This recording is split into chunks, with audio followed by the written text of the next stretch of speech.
আবার এদের কিছু লোক আবার এদের মধ্যে আছে।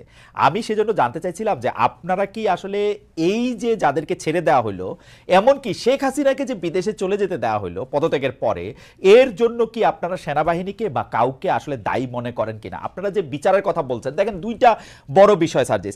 একটা হচ্ছে যে এই আওয়ামী লীগের এই অন্যায় অত্যাচারে, হত্যা, গুম, খুন, 15 বছরের গণতন্ত্রহীনতা, সব প্রতিষ্ঠান ধ্বংস করা, এগুলির জন্য যে শাস্তির দাবি, সেই শাস্তি যে না হওয়া, সেই বিচার কার্যে শুরু না হওয়া, সেটার জন্য আপনি আসলে কারে দায়ী করবেন? এখন তো আপনারা ক্ষমতায়, আপনাদের পছন্দের সরকার ক্ষমতায়, তাই না?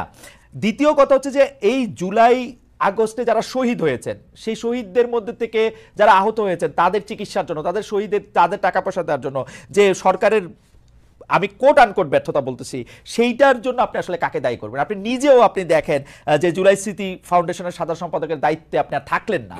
কারণ হচ্ছে যে এই পুরো ব্যাপারটা যদি আপনি বলেন, যেই দুইটা বিষয় নিয়ে আপনি আসলে দায়ী করতেছেন যে আওয়ামী লীগের বিচার হচ্ছে না, শহীদদের বা আহতদের ইয়া পাচ্ছে না, তার জন্য আপনি দায়ীটা করবেন কারে আসলে, নিজেরা ছাড়া? দেখুন, এই জায়গায় হচ্ছে না, যেখানে আমার নিজের দায় আছে, আমার নিজের দায়ও সেখানে স্বীকার করতে কোনো সমস্যা নেই। কিন্তু সবচেয়ে বড় কথা হচ্ছে, আমরা আমাদের জায়গা থেকে যে জিনিসটা মনে হয়েছে সেটা হচ্ছে, বর্তমানে অন্তর্বর্তীকালীন সরকার খুব স্বাভাবিকভাবে যখন এখানে উপদেষ্টা নির্ধারণ করা হয়, বিভিন্ন দলের মতের, বিভিন্ন স্টেক হোল্ডারের সাজেশন দেওয়া হয়, সবাই সবার জায়গা থেকে এই যে যে মানুষগুলোর নাম সাজেশন করেছিল যারা এখন রয়েছে উপদেষ্টা পরিষদে, সবাইকে হয়তো এরকম মনে করা হয়েছিল যে এই মানুষগুলো তাদের জায়গায় স্ব স্ব কর্মক্ষেত্রে এই মানুষগুলো ভালো এবং তাদেরকে এখানে সাজেস্ট করা হয়। কিন্তু আমার জায়গা থেকে, আমার ব্যক্তিগত জায়গা থেকে মনে হচ্ছে এখন যারা আমাদের এই জায়গায় উপদেষ্টা পরিষদে রয়েছেন, অনেকের ক্ষেত্রে এই জিনিসটা খাটে। তারা হয়তো মনে করছেন যে বাংলাদেশের যে মানুষ যারা রয়েছে তারা হয়তো হয় তাদের মতোই সবাই ভালো, না হয় তারা মনে করছেন যে এই মানুষগুলো খুব দ্রুত ভালো হয়ে যাবে, একটা সুযোগ দিয়ে দেখি।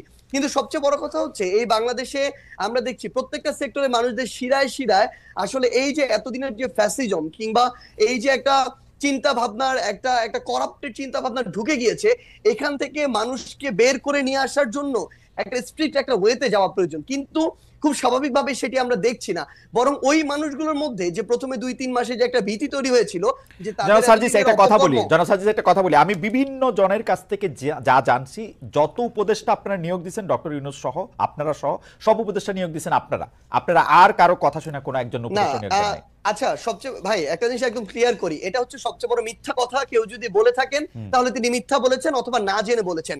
এখানে বিএনপি তাদের সরাসরি তাদের মত ছিল, তাদের সাজেশন ছিল, জামায়াতের মত ছিল, তাদের সাজেশন ছিল, অন্যান্য রাজনৈতিক দলগুলোর জায়গা থেকে নামের সাজেশন ছিল, বাংলাদেশ সেনাবাহিনীর পক্ষ থেকে সাজেশন ছিল, শিক্ষার্থীদের পক্ষ থেকে সাজেশন ছিল, সিভিল সোসাইটির পক্ষ থেকে সাজেশন ছিল। আমরা শুনছি শুধু আপনাদের সাজেশন নেওয়া হয়েছে, আর কারো সাজেশন নেওয়া হয় নাই ভাই। এবং সবচেয়ে বড় কথা, ইভেন এখানে প্রফেসর ডক্টর মোহাম্মদ ইউনূস যখন তাকে প্রধান উপদেষ্টা হিসেবে আমরা আমাদের জায়গা থেকে প্রস্তাব করি এবং তিনি সেখানে পজিটিভ একটি রেসপন্স করেন, তখন তার জায়গা থেকেও সাজেশন ছিল এরকম যে আমি এই পরিষদটাকে যদি কন্টিনিউ করতে চাই, এখানে আরো 2-3 জন এই মানুষকে প্রয়োজন এই জায়গাগুলোতে উপদেষ্টা পদে।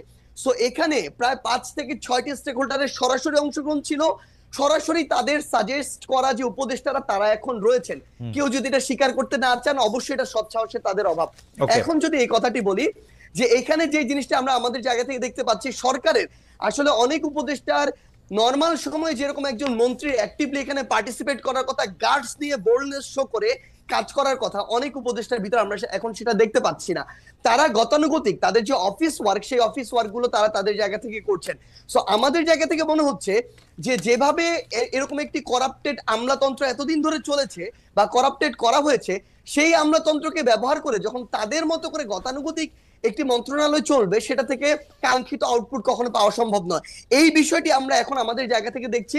এই যে বিচারিক যে প্রক্রিয়াটি, আপনি সেনাবাহিনীর এখানে ক্যান্টনমেন্টে প্রায় 6 শতাধিক বিভিন্ন মানুষজন তাদের আত্মগোপনে থাকার কথা যেটি বলছেন, আমরা আমাদের জায়গা থেকে বৈষম্য বিরোধী ছাত্র আন্দোলন প্ল্যাটফর্ম, জাতীয় নাগরিক কমিটি প্ল্যাটফর্ম, এই জায়গা থেকে আমরা সরকারকে পুশ করেছি। আমাদের যারা ছাত্র উপদেষ্টা 3 জন রয়েছে সরকারে, তাদেরকে বলেছি, তারা তাদের জায়গা থেকে সরকারকে বলেছে, সেনাবাহিনীকে বলেছে। সেই জায়গায় সেনাবাহিনী একটা রিপোর্টও দিয়েছে। শেষ করি একটু, সেই রিপোর্টে যেটি দেখানো হয়েছে যে রাজনীতিবিদ যারা ছিল তাদের সংখ্যাটা বেশ কম, ইভেন এটা 100-রও নিচে, তারা বলছেন অ্যারাউন্ড 50-এর মতো।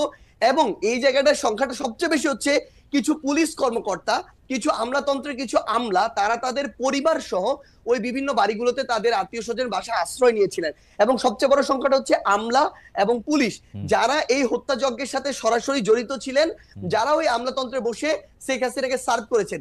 সেই জায়গায় এখন সবচেয়ে বড় যে সমস্যাটি হচ্ছে, তারা কিছুদিন আত্মগোপনে বা কাজে ঠিকমতো অংশগ্রহণ না করে এখন বিভিন্ন ফর্মে আবার অংশগ্রহণ করছেন।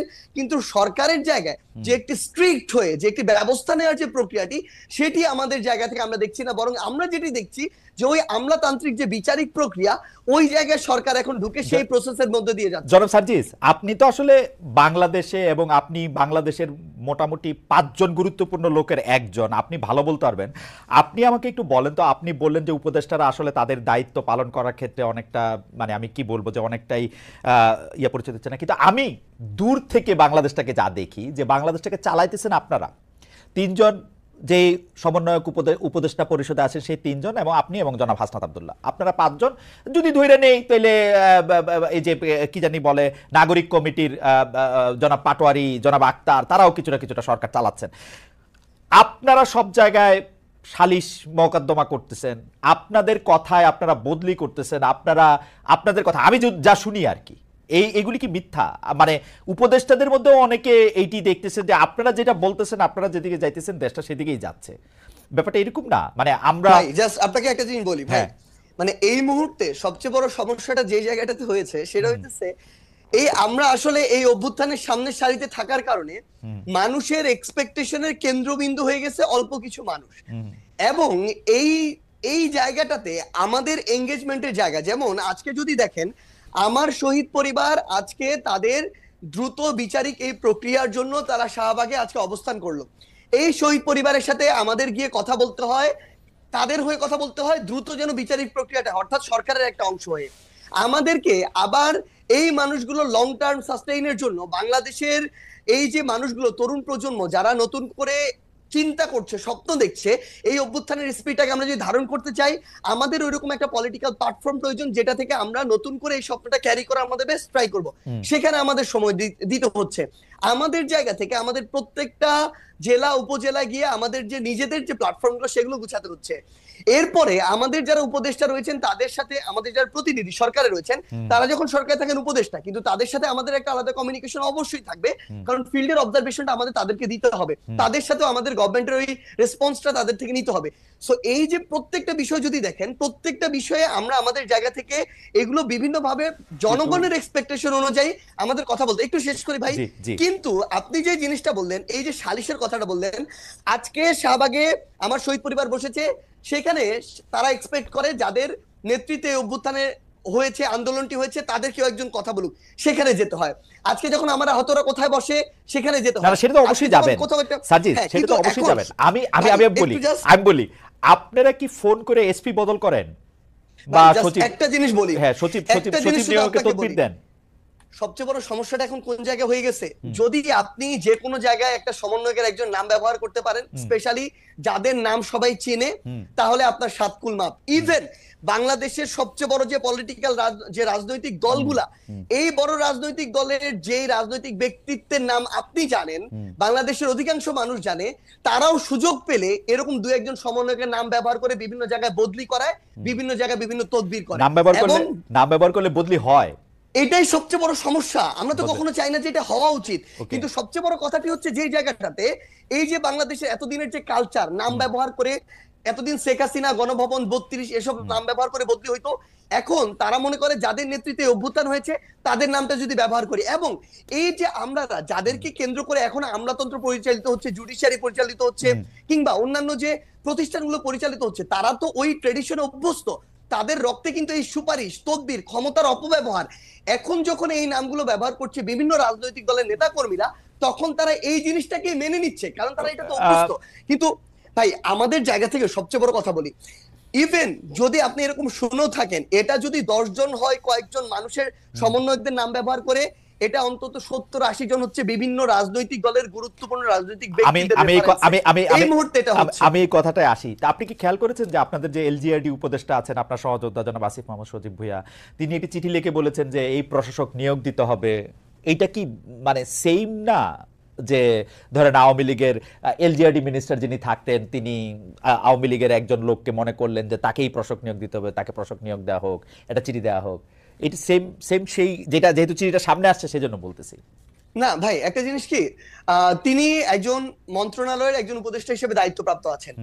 তার কাছে কোনো একটা বিষয়ের যদি মনে হয় যে এই জিনিসটা ওই স্বার্থে বেটার, তিনি এই জায়গায় ধরেন সাজেশন দিয়েছেন, কিন্তু তিনি তার জায়গা থেকে, আমি একটা জিনিস বলি, কখনো এটাতে কাউকে যদি বাধ্য করেন যে এটাই করতে হবে এবং না হলে এটার বিরুদ্ধে তার ওই অ্যাকশনটা দেখেন, তখন আমি তার বিরুদ্ধে গিয়ে দাঁড়িয়ে যাব। কিন্তু আপনি এটা বলেন ভাই, একদম ক্লিয়ার প্রশ্ন, আপনি এটা বলেন এরকম সিঙ্গেল একটা সুপারিশ যেটা সার্জিস করেছে, এরকম সিঙ্গেল একটা সুপারিশ যেটা হাসনাত করেছে, আমরা আমাদের জায়গা থেকে এটা আমরা মনে করি যে আমরা ওইরকম কোনো অথরিটি না যে এই জায়গাটি করতে পারে। আমরা আমাদের জায়গা থেকে এই দাবিটি তুলি, যেই দাবিটি আমরা তুলি, এই দাবি আমরা সোশ্যাল মিডিয়া ওপেনলি তুলি, কারণ আমাদের মনে হয় যেটা পুরো বাংলাদেশের জন্য প্রয়োজন, মানুষ